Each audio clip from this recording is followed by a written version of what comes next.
Can you talk now, Father? I can hear you, but I still hear the echo. Okay, it's at the work. We're going on.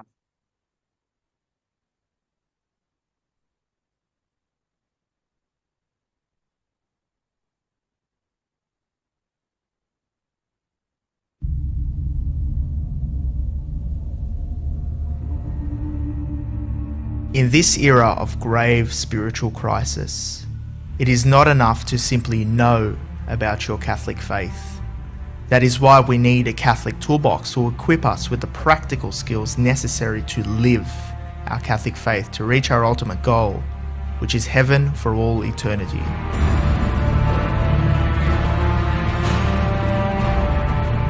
Do not merely listen to the word and so deceive yourselves. Do what it says.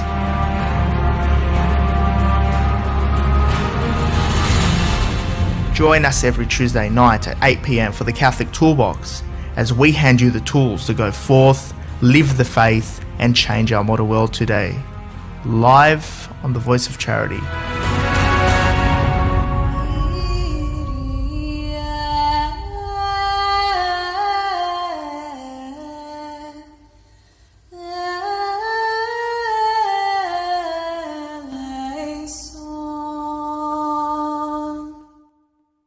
And welcome back to another week on the Catholic Toolbox, the art of practical Catholicism. I'm your host and founder, George Manassa, here as we equip you with practical tools to live your faith in our modern world of today.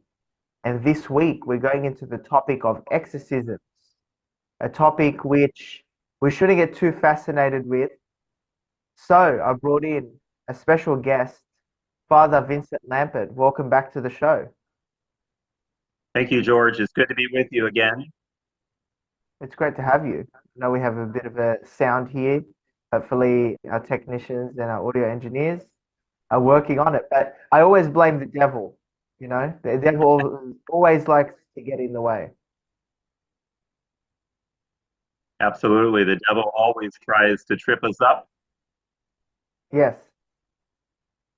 Okay, so we're going into our topic here today, and that is exorcisms. What do we need to know, Father, about exorcisms? Why are they needed? Or what is the problem that the presence of evil to be removed for those who haven't listened before to you on the show? I just want to introduce people to what an exorcism is. So I've been an exorcist for the past 19 years. My number one goal is to work with people who believe they've fallen into the world of the demonic and then to help bring them the light of Christ. My favorite verse in the Bible is in the book of Genesis, where God says, "Let there be light."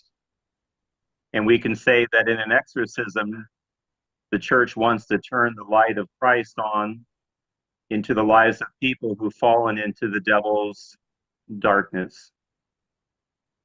Okay, so is exorcism, I think now you can hear me now better, Father. A little bit better, yes. Okay, getting a little bit better. The presence of evil is leaving us. That's how I like to say it. So, is someone who is possessed, how does somebody get possessed to start with? Possession can occur when somebody does something either directly or indirectly that opens up a doorway for the demonic into their life. For the average Catholic, if you're living out your faith, you don't really have to worry about the devil. For example, if Okay, you're Catholic and you're going to Mass, you're praying, reading the Bible, celebrating the sacramental life of the church, if you know and live your faith, the devil's already on the run. But we're living in an age when faith is in decline. We might even say that Christianity, which built Western civilization, is now being rejected by many people. And that's giving the devil a foothold in society and in the lives of individuals. And the end result can be demonic possession. okay. So, are there certain activities that can open you up to the demonic?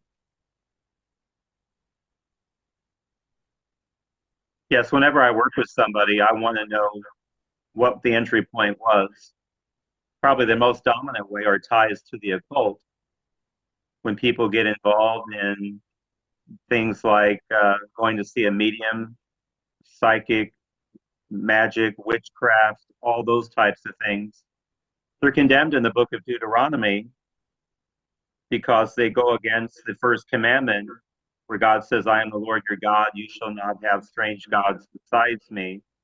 And when people turn to the world of the occult, they're trying to circumvent God. And there is a power behind the world of the occult, but that power comes from the devil himself. So when people turn to the world of the occult, they're actually permitting the demonic to act in their life because they're relying on the power of the devil. Okay.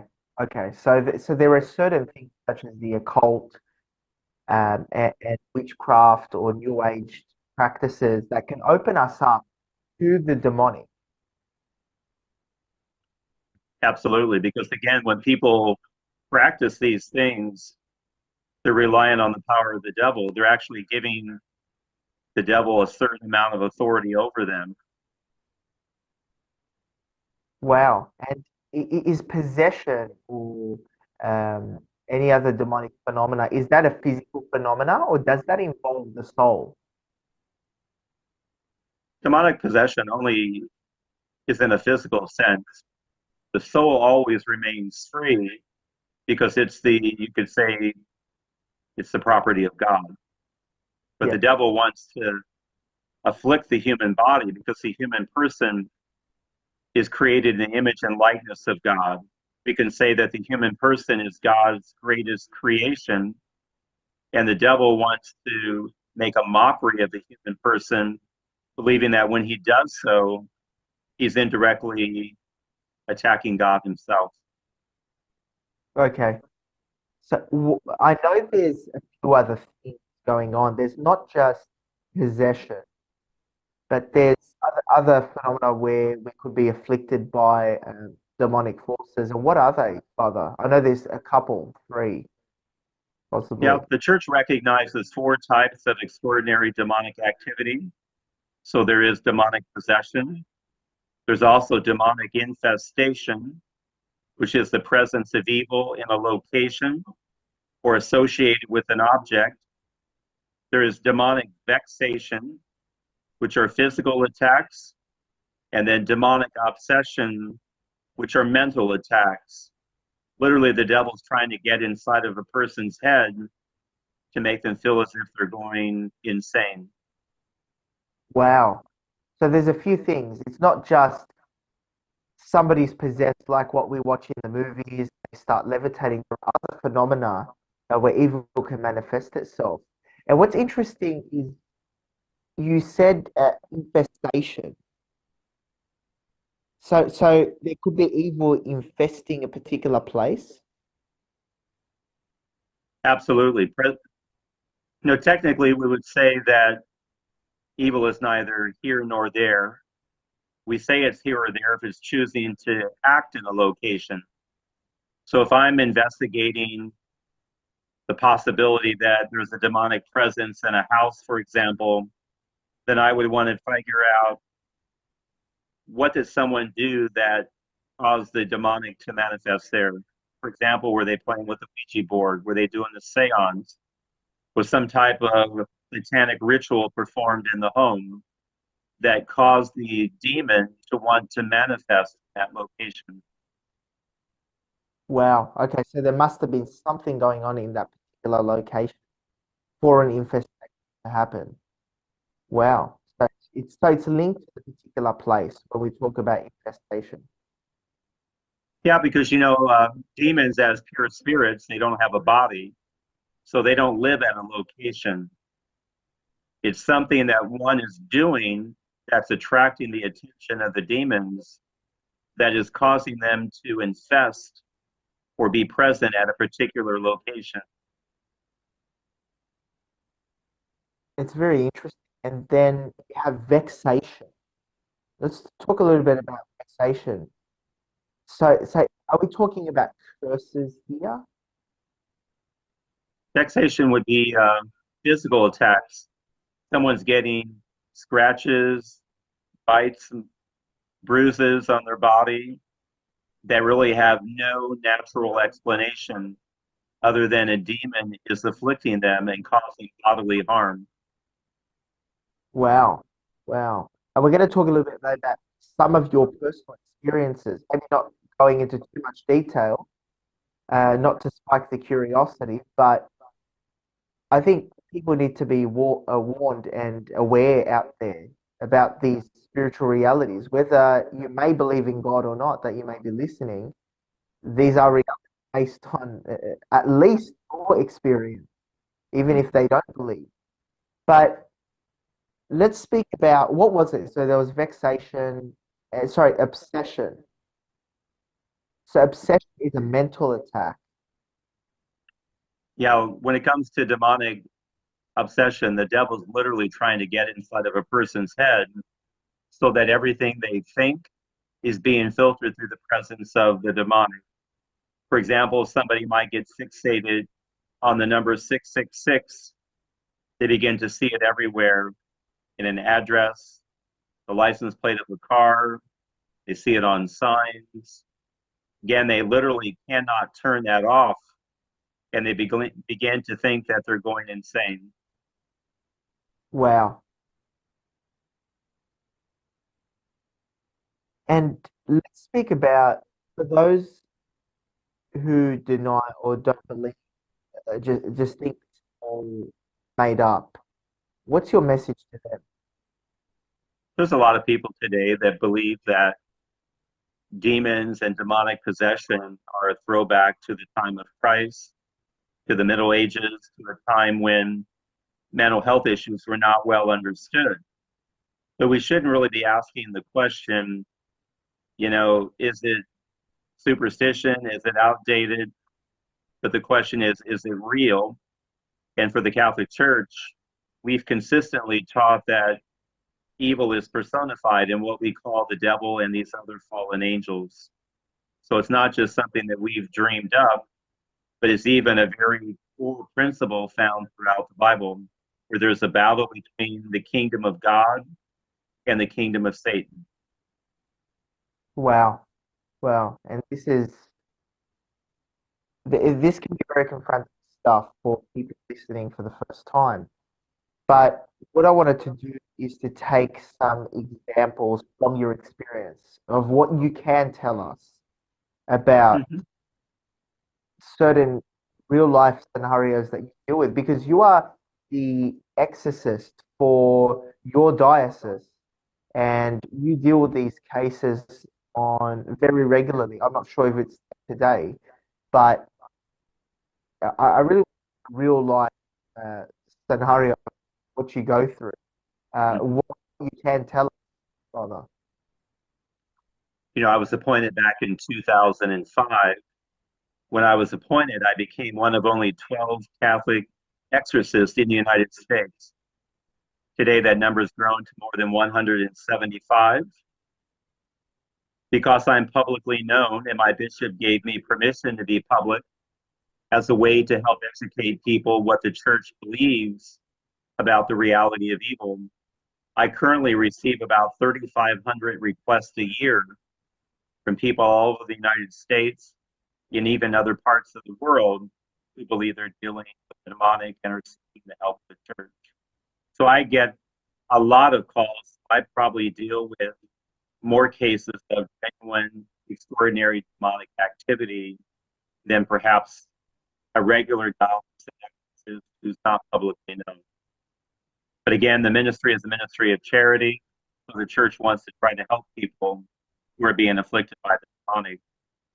I trained in Rome back in 2006. I had a Franciscan priest who allowed me to shadow him, and I participated in 40 exorcisms that he performed. And in the 19 years that I've done this ministry, I've seen all kinds of manifestations, everything from levitation, eyes rolled in the back of the head, growling, snarling, acting like an animal, bodily contortions, bodies that drop to the ground and slither like a snake across the floor, then demonic manifest. I worked with a lady one time when the demon manifested. Her eyeballs turned green and her pupils became slanted like a serpent. And the demon says to me, "You can't get rid of us. We've been here too long and you're not strong enough." So all the manifestations of the demonic are meant to instill fear, because the devil wants me to focus on what he's doing, whereas in an exorcism, I want to focus on what God wants to do in the life of this person. So I've seen all kinds of extraordinary things, but I can tell you, after all the years that I've done this, when these manifestations begin, I really just want to laugh and say to the devil, "Really? That's all that you have? Is trying to scare someone?" Because again, the power of God is greater than anything the devil's trying to do. And do you often get cases where people levitate like we're watching the movies, or everyone's watching Conjuring or the Exorcisms of Everly Rose? Are those scenarios reality? They are. They can't happen because, the word supernatural means to be outside of nature, and only God is supernatural. There in the book of Genesis, the very first 10 words say, "In the beginning, God created the heavens and the earth." So that means that God created time, space, and matter. God is outside of that. Now, angelic creatures, we would say, they're not supernatural because they were created. And when it comes to demons, we would say they're preternatural. They're above our understanding of nature. That's why when demons manifest, they can do things that we would think would be impossible. Bodily levitations, bodily contortions, dropping to the ground and slithering like a snake, crawling up the wall like a spider. Again, all of these things are possible because they're operating above our understanding of the natural world. Wow. So they take on very human ability uh, when they are possessed, or there is a presence of evil, because uh, uh, these are spirits possessing, so that they go out of their way. They're Um, trying to mimic God, because the greatest thing that God did for us is the incarnation. God took on human form in the person of Jesus Christ. And these demons believe that they are imitating God and taking on human form when they possess a human body.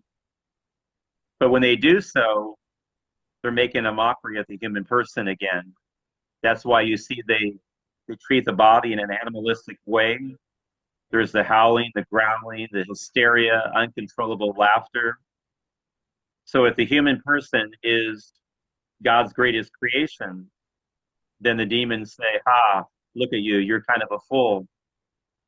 I had an exorcist friend, when he was doing an exorcism, when the demon manifested, the demon looked at him and said, "You stupid monkey, who are you to tell me what to do?" The devil wanted God to unite God's nature with angelic nature, but God chose to unite his nature with humanity. And that was something that the devil simply could not accept. So before the fall, he was Lucifer, the greatest of the angelic creatures, but he couldn't accept that human flesh would be elevated higher. So there's the incarnation. And then even our Blessed Mother, Mary, becomes Queen of Heaven and Queen of the Angels. So human flesh is being elevated higher than himself. And that was something he simply could not accept. wow. So it was the sin of pride. Very, very deep sin. Yeah. And let's go in and discuss a little bit about the spiritual aspect, because it seems like we're talking about the physical phenomena. This whole phenomena essentially is physical. This whole possession itself. Hmm. But let's talk about the ways on a spiritual level that someone could be affected when they're possessed. is their soul there? Are they aware? Are they restricted with their faculties of intellect and will? That's something I was wondering recently. It does vary. Some people who are possessed, once the demon takes over their body, they have no recollection of what's taking place. Other people I've worked with will tell me that once the demon takes over, they're like a prisoner trapped in their own body. They're aware of what's going on, but they're powerless to do anything to stop it. And that's important because anytime someone is possessed, once the demon manifests, all the actions of the body are now wholly defined by the demon. So I would never say, if I'm working with John Doe, that John Doe did this or John Doe did that. It would always be the demon did this. But again, the ultimate goal of a demon would be to fracture somebody's life in such a way that they completely reject God. Wow. Okay, because all this spiritual, the spiritual aspect is affected by this physical phenomena because they're restricted from their faculty of getting out of this, and it definitely will take a toll on your spiritual life. You can definitely say, and that's definitely the objective by the enemy, to take hold of your spiritual life. But I was thinking about how people could spiritually work on themselves to prevent themselves from being possessed or these issues there. Mm-hmm. I was recently at the National Eucharistic Congress here in the United States. In fact, it took place here in my diocese, the Archdiocese of Indianapolis. And in one of the presentations, there were 3 bishops discussing the fact that we're no longer living in the time of Christianity. We're now living in apostolic time. So the world no longer has a Christian identity, especially in countries that really were shaped by Christianity. Christianity is being rejected. So now we're living in apostolic times where you think of the early church, where we had to go out and proclaim the good news.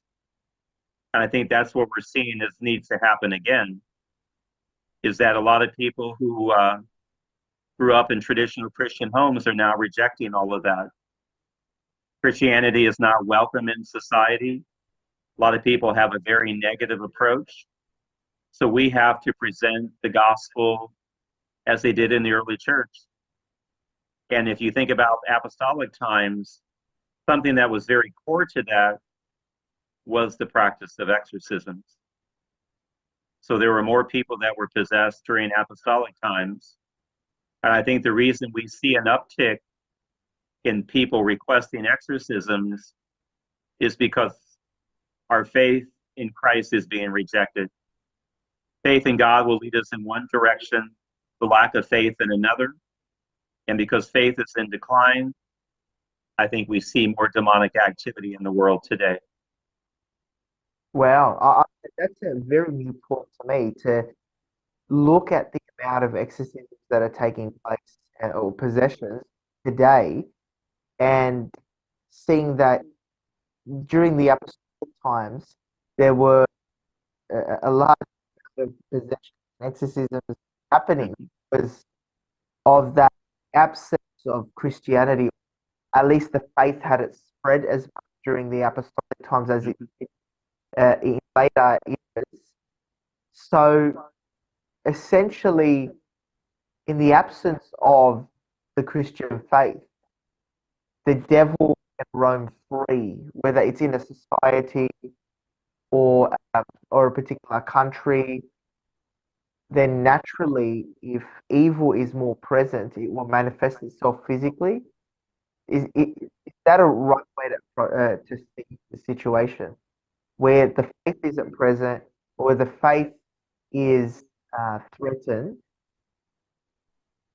it Yeah. I was going to say, I will think lead that to demonic possession. the key thing about Christianity is that it's God's defeat of Satan. And if people are rejecting Christianity, then the devil is being set loose again. There's a lot of people that I encounter that say, I kind of grew up Christian, but I'm kind of bored with it. It's not exciting, it's dull. And so they reject Christianity. And that's why people get caught up in things of the occult, because they think it's fun and entertaining. In their mind, it's more vibrant. But the devil is doing all these things to lure people into his deception. And really, I mean, it's quite clear, because if Christ isn't present, then it allows the darkness to overshadow society, to overshadow. I want to speak about objects. Objects. What is the deal with antiques or objects we might find in places, and then there's something going on there with the object, Mhm. in your experience? Because I have many friends that buy many things from different places, and it's something I've often brought up with them, to be aware that they need to get an item blessed. But for our listeners, would you explain what's the importance of an item being blessed? The question for an object would be whether or not it has been cursed, which means that it's put within the realm of the devil. And that's really what it means to be cursed. Anytime somebody has an object, the question I would ask is it inherently evil? So was the item or the object created specifically with the intention of creating a connection between an individual and an evil spirit? Some items that are inherently evil, think of a voodoo doll, for example, a Ouija board. There is no merit to those. You could not bless those things and make them good. So they're inherently evil. Those things should be destroyed. Someone's going antiquing and they find something and maybe the object's been cursed. Think of dishes, for example. Dishes are not evil. So those items could be blessed, taken out of the realm of the devil, and put back within the realm of God. I mean, this is absolutely very clear that we have to ensure that we don't bring items into our home that are inherently evil, or perhaps maybe the item have been somewhere associated with evil, in your experience. That Yeah, a lot of times people might go on trips to Africa. They bring back African art that may be a form of some type of demonic entity within the African culture. They bring these items into their home, and then when they do so, strange things begin to happen. That happens so often here. So many people in the United States that I talk to, they think it's just a decoration, but in reality, they are bringing something demonic into their homes. And when they do so, they begin to see their lives begin to unravel and fall apart. Maybe people and within a family have anger towards one another that seems to escalate. But the demonic is all about division, bitterness, anger, resentment. And the devil will look for any opportunity to get a foothold into people's lives, and he can do that through objects. Wow, this is very big. So we really have to pay attention to what we bring at home. Would you recommend people get things blessed before they bring it home? So if somebody buys an object, just to be sure, maybe get the item blessed or get the home blessed. Yeah, I think they could have the items blessed, even if the Catholic has holy water within their home. They could take the holy water and simply say a blessing over the object. But again, it would be important that it's not something inherently evil, because if something is inherently evil, you can't bless it and make it good. Okay. I want to talk about curses. People talk about generational curses. What's the deal with that? Do they exist? Can something be cursed or somebody be cursed? To curse something or someone means to commend them to the devil. Because if you bless someone or something, you commend it to God. This whole notion of generational sin, generational curses, there's a lot of debate in the world of exorcism, whether or not a curse can come down the family line.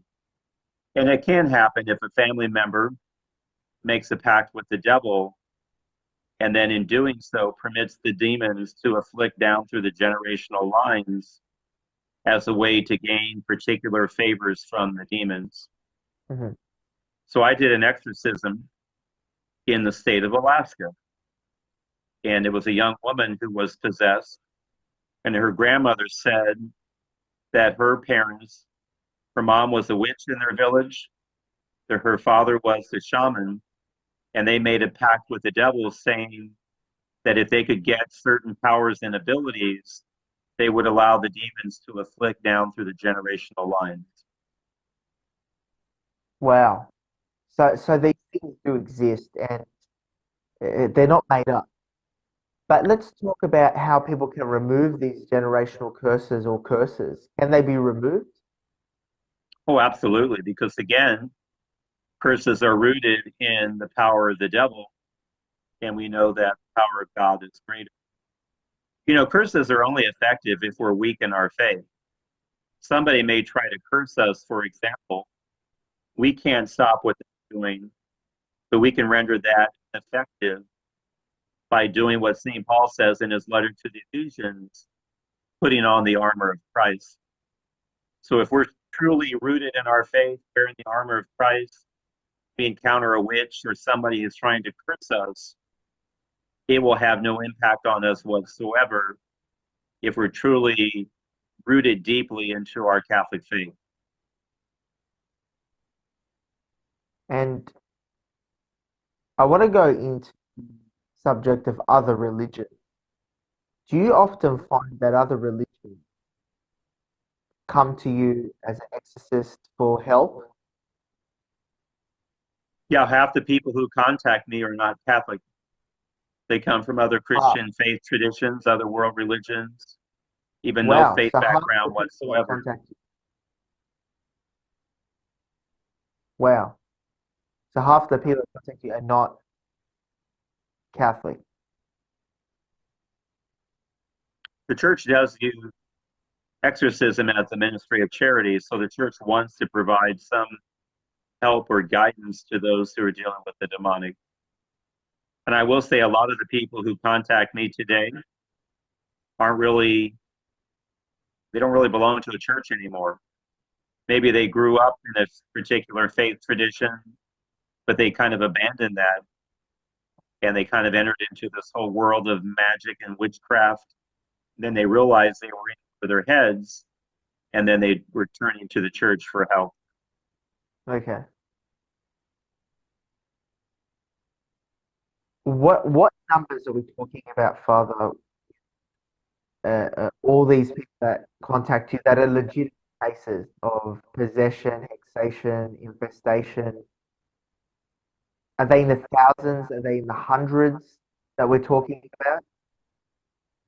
I deal with thousands of these cases every year. Thousands. Literally thousands.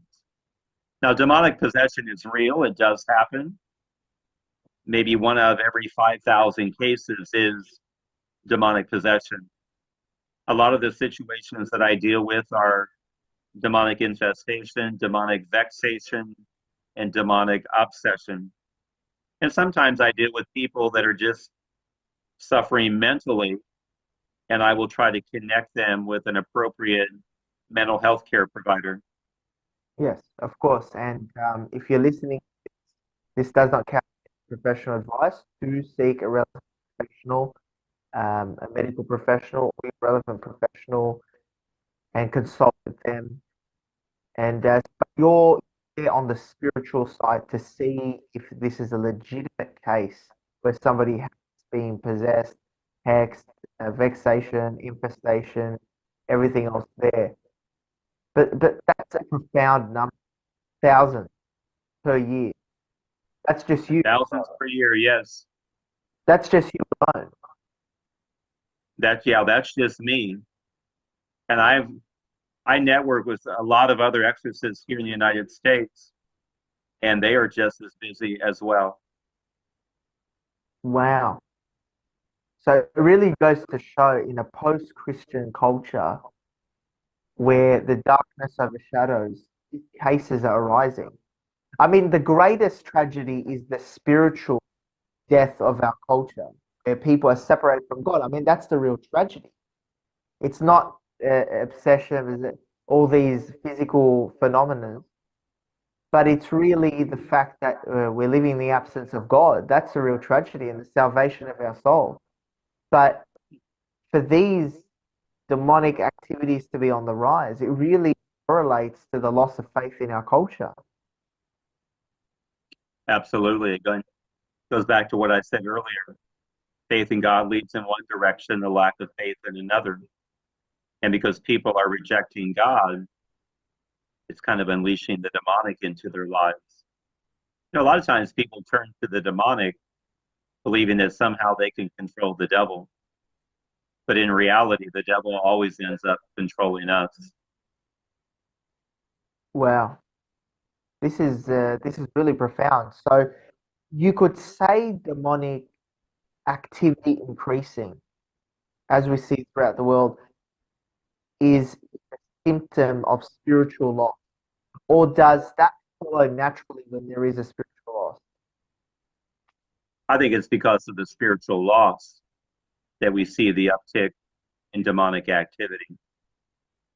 So a lot of people today just simply do not believe in God. The number of people that claim to be an atheist, for example.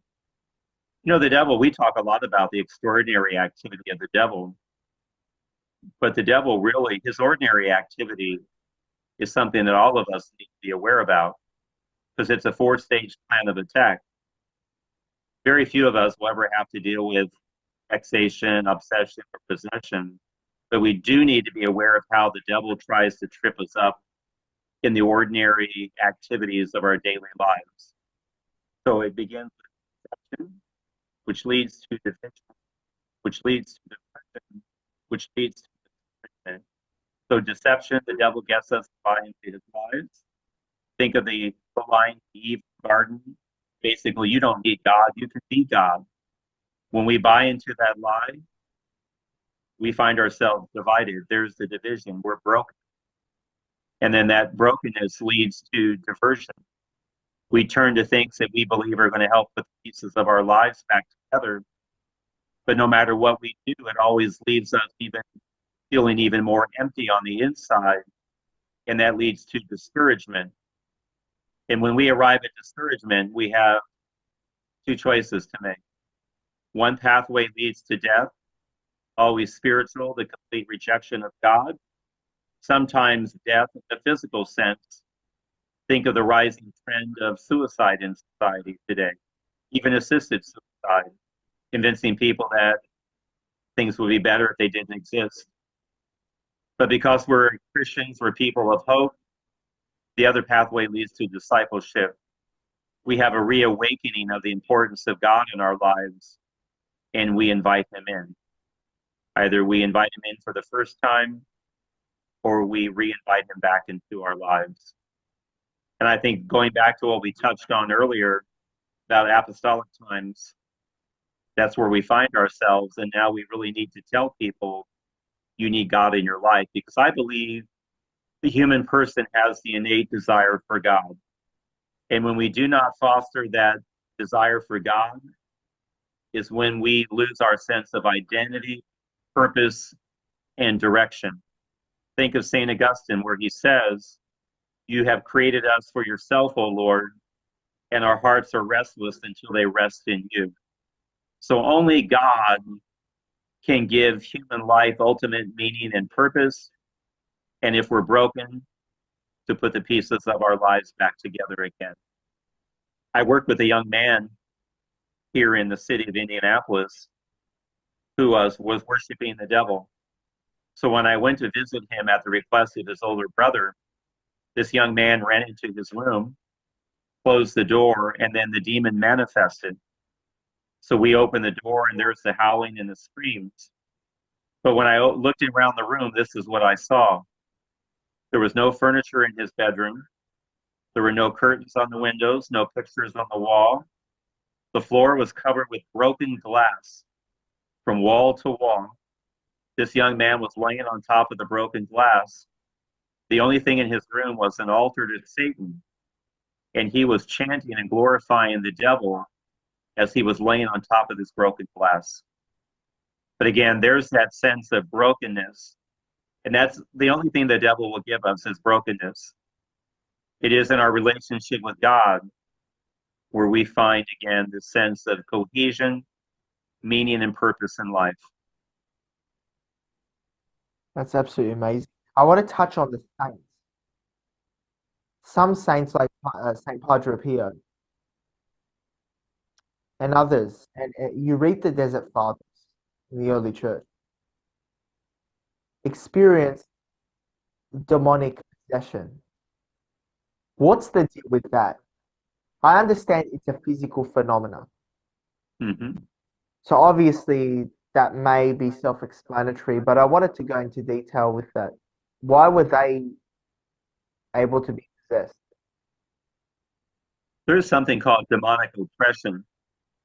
So people are being afflicted by the devil, not because they've done anything wrong, they created an entry point, but it's a gift from God.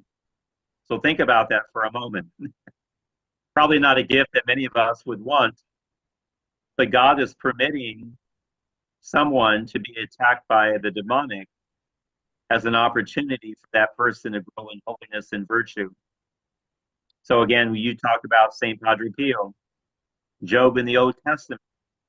St. Paul himself talks about the thorn in his flesh, the messenger from Satan that was sent to torment him to keep him from becoming proud.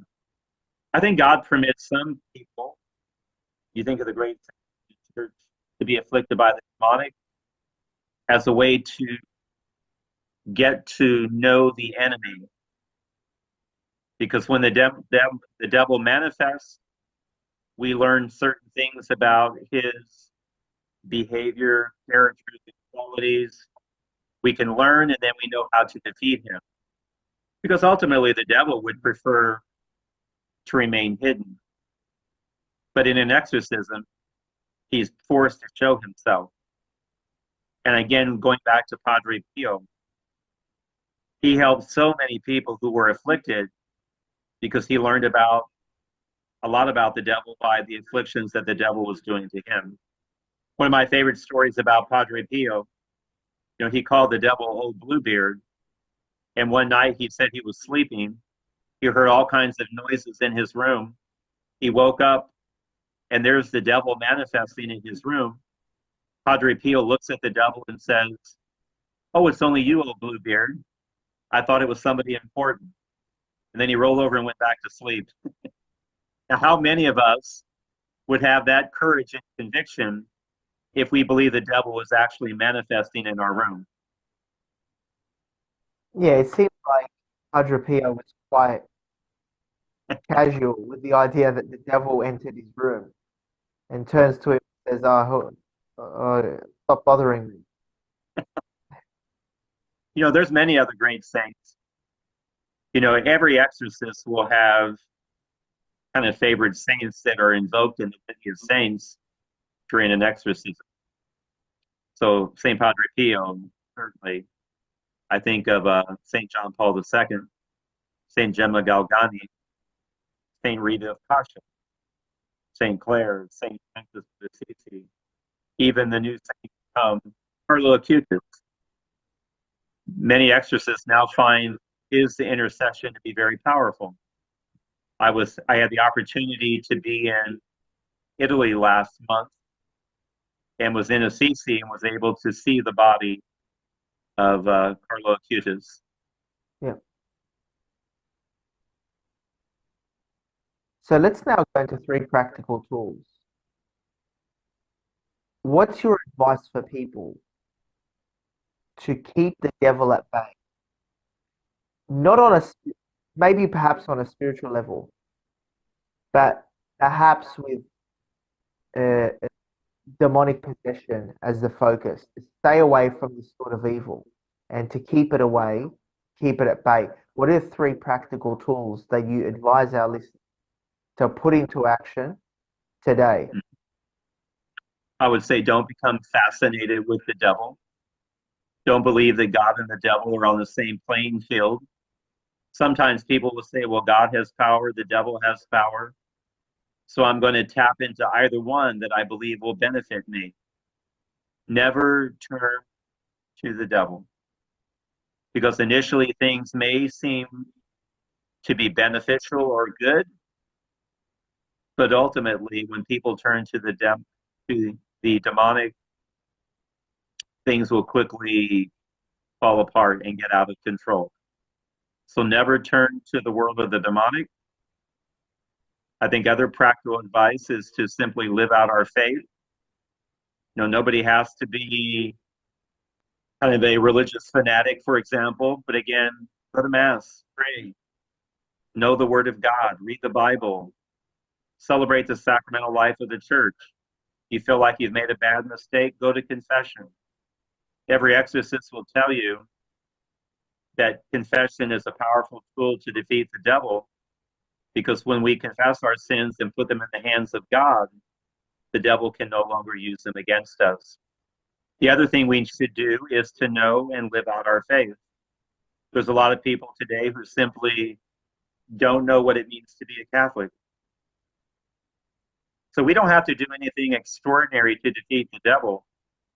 It's the very ordinary aspects of our faith.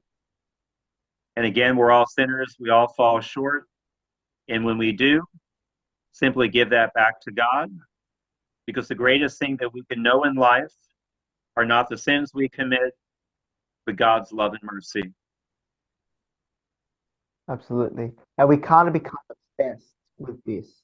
We just need to get what we're called to do, to become saints, to grow closer to God, because that's the real tragedy, not the possession issue. It's if we lose our soul for all eternity. That should really scare us the most. It didn't seem like Padre Pio was scared of the devil. Many of the saints were scared of the devil. They were more scared of losing their soul. And that's the sort of attitude we have to have. Yeah, that's the danger, where the devil tries to convince us that he does not exist. Because then when we don't believe in the devil, then he can kind of work discreetly. And in doing so, really just cause our lives to fall apart. So, Father, thank you so much for being here on tonight on the Catholic Toolbox Show. It's always a pleasure. We apologize for the sound echoing here tonight, but we always get attacked by the devil every time we do a topic like this. But thank you for being here tonight on the show, Father. It's always a pleasure to have you. My pleasure. God bless you. Thank you for tuning in to the Catholic Toolbox. Don't forget to subscribe to the weekly podcast alert at thecatholictoolboxshow.com. That is thecatholictoolboxshow.com, and subscribe to the podcast on all platforms. So, thank you for tuning into the show. I'm your host and founder, George Manassa. Until next week, God bless, take care, and take action.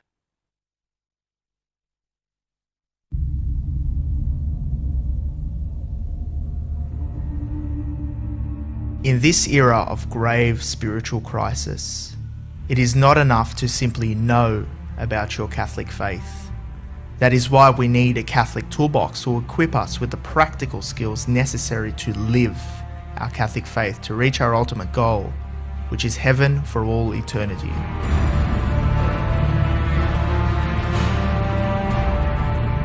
Do not merely listen to the word and so deceive yourselves. Do what it says.